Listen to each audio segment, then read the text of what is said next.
यो सुइरे फुलको हाँगा साह्रै लामो भएको हुनाले यसलाई कटिङ गर्नलाई मैले सानो जुक्ति लगाएर आइडिया लगाएर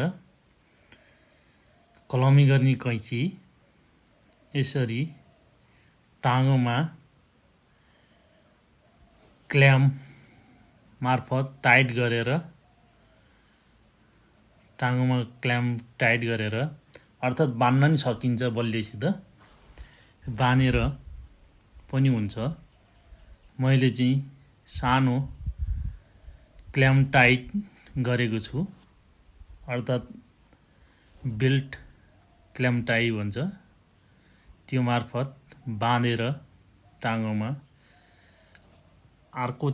अर्कोतिर अर्कोपट्टि फेरि डोरीले कैँचीलाई यसरी बाँधेर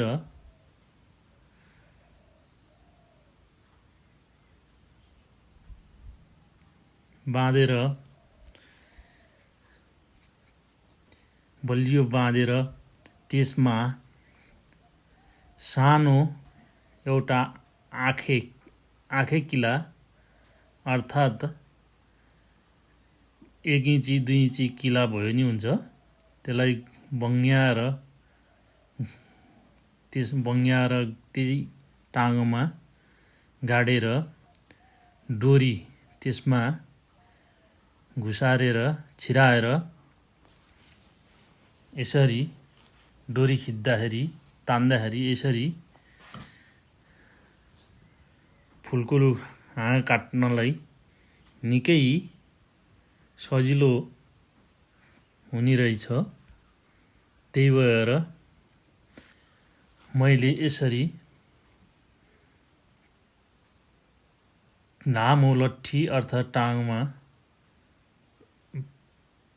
कलमी गर्ने कैँची बाँधेर यसरी फुलको हाँगाहरू छाड्दैछु।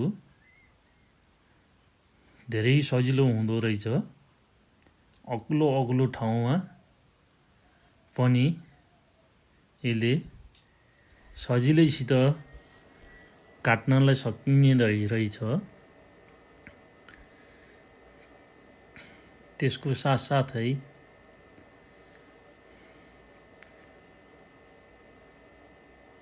फुलको हाँगाहरू धेरै फैलिन नपाइकन वहीँ थुमुक्क भएर राम्रोसित बनाउन सकिने रहेछ।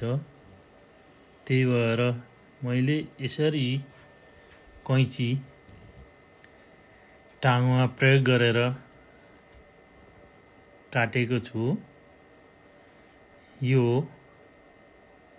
काटेर मैले यो फुलको बोटलाई यस्तो बनाएको छु। ल